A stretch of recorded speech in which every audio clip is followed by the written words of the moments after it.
বাবাকে বলার জন্য আপনাকে আর বুকে পাথর চাপাও দিতে হবে না। আমার কাছে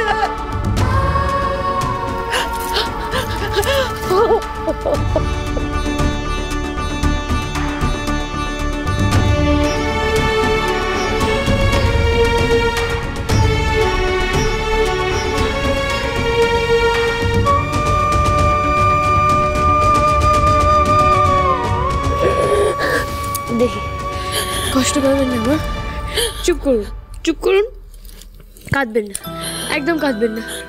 এত কান্নাকাটি করলে বাকি কাজ কখন করবেন আপনি?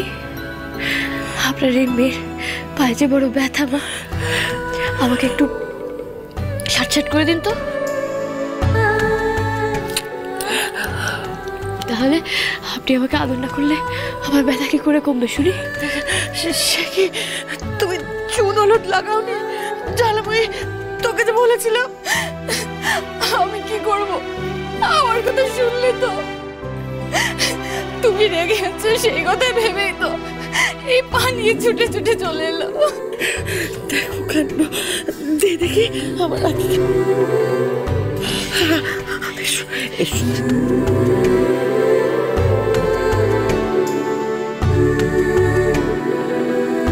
এখানে গিয়ে বসো, আমি নিজে হাতে তোর পায়ে চুন লাগিয়ে দেবো। দেখো দেখি দেখি, আস্তে আস্তে আস্তে আস্তে।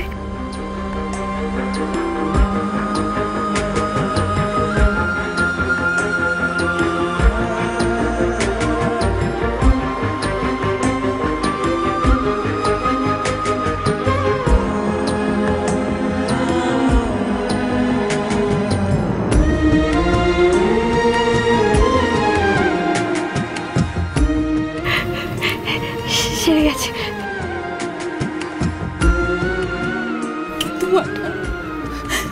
কি হবে এবার? ও মা, তোমার সাজের বৌমাকে বলে দাও।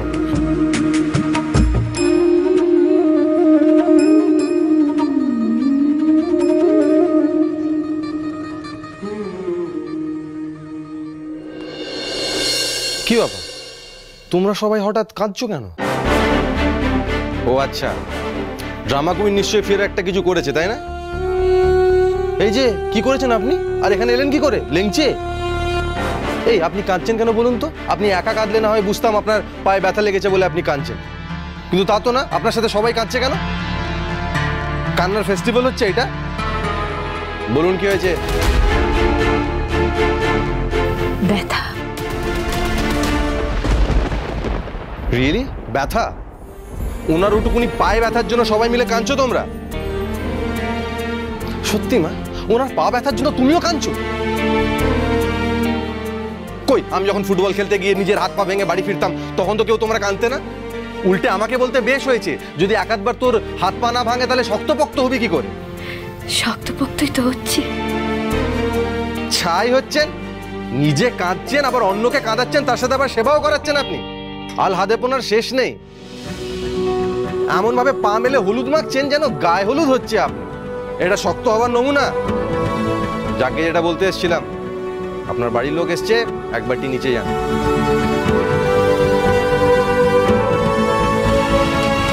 ও বড় বেশি সব সুপুরি টুপুরি ফেলো, চলো গিয়ে সন্ধ্যার মায়ের মাথা কুটবে গো তুমি। মাথা কুটবো না রে শৈল, আমন দিস্তায় ছেঁচবো। না না, দাঁড়াও দাঁড়াও দাঁড়াও, আগে কি করবে সেটা একটু পরিষ্কার করে বলে দাও তো। মানে আগের বার তো আমাদের প্ল্যানটা ফ্লপ করে গেল। দেখ না কি হয়। ওরে রিন্টু, এ হলো মায়ের মন, বড্ড নরম।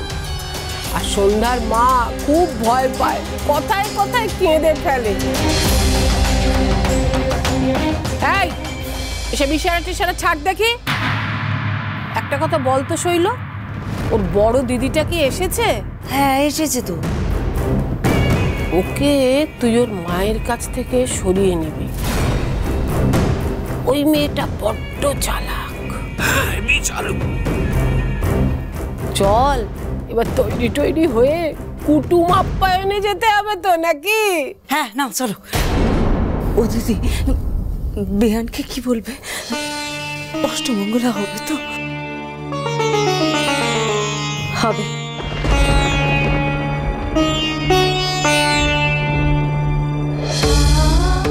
আমি চাষি মেয়ে মা, কথায় বলে আশায় বাঁচে চাষা। আমি না হয় আশা করি একটু বাঁচি,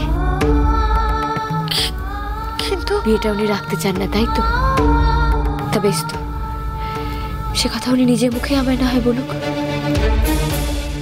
ঠিক যেরকম এই বিয়েতে রাজি, এই কথাটা উনি আমাদের বাড়ি বয়ে বলতে গেছিলেন, আমি নয় নিজের কানে শুনি।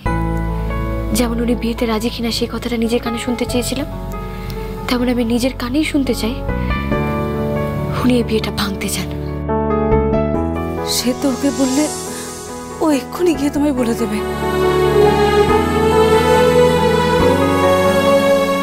আগে বলুকি না, দেখি না কেমন বলতে পারেন। চলো জ্বালা দিদি, নিচে যাই। নিচে তো আবার আমার বাড়ির লোকজন সবাই এসেছে, তৈরি হয়ে নিচে যেতে হবে তো। চলো সাবধানে সাবধানে ঠিক আসতে। আছে মা, চলো চলো।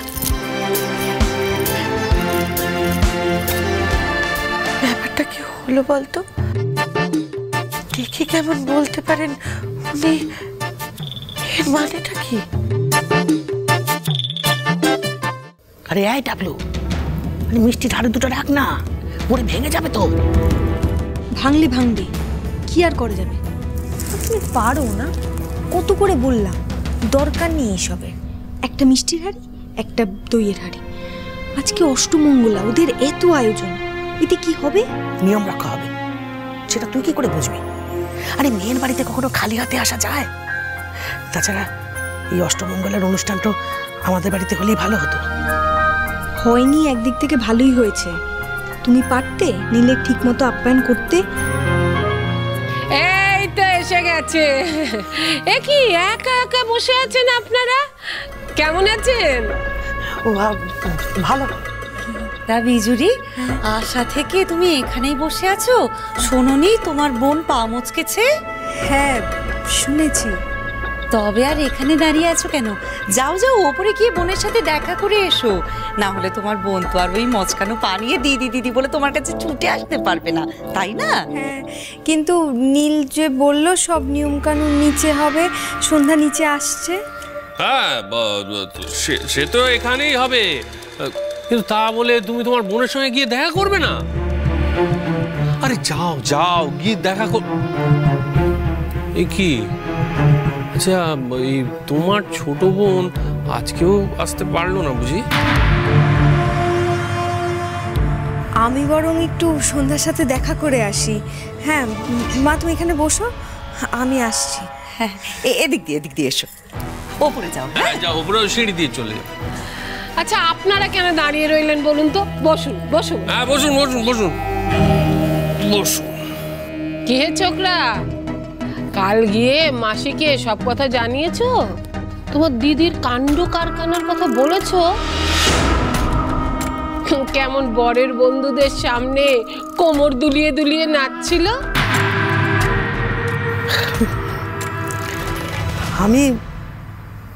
আমি সব শুনেছি পিসিমা। আমি তো ভাবতেই পারছি না যে সন্ধ্যা এরকম কাজ করতে পারে। আমার মেয়ে এরকম নয় জানেন, কিন্তু কি করেছে এত কিছু ঘটে গেল। আমার সন্ধ্যার ওপর খুব রাগ হচ্ছিল জানেন, তবু আমি কাল আসিনি এখানে, কারণ আমি তো জানি যে মেয়েটা তো এখন আর আমাদের নয়। শ্বশুর বাড়িতে কিছু ভুল করলে মাথার উপরে শ্বশুর আছেন, শাশুড়ি আছেন, কোনটা ঠিক কোনটা ভুল ওরাই তো শিখিয়ে পড়িয়ে নেবেন, তাই না? এবার আঙুল মাখানোর সময় এসেছে। বলতেই দেবো না ওনাকে কথাটা, বুঝলে জ্বালা দিদি?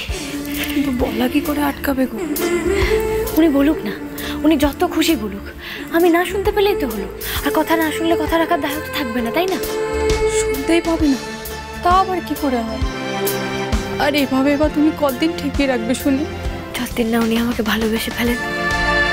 কি সাংঘাতিক মনের জোর বউঠানের, এত কিছুর পরেও এভাবে ভাবছে, নাকি সরল মেয়েটা বুঝতেই পারছে না ব্যাপারটা কত কঠিন।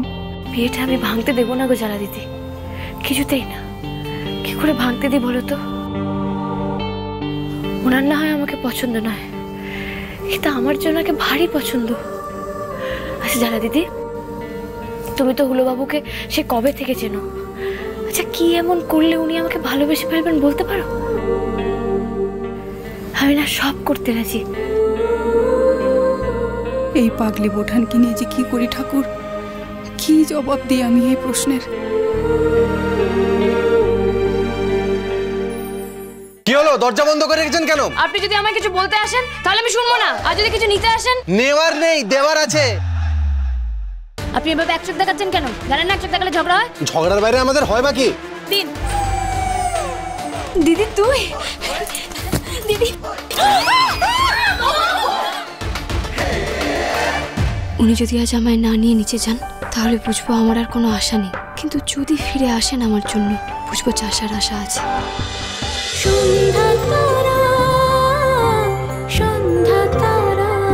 স্টার জলসার প্রিয় শো দেখার জন্য সাবস্ক্রাইব করুন আমাদের ইউটিউব চ্যানেলে এবং আপডেটেড থাকার জন্য প্রেস করুন বেল আইকন।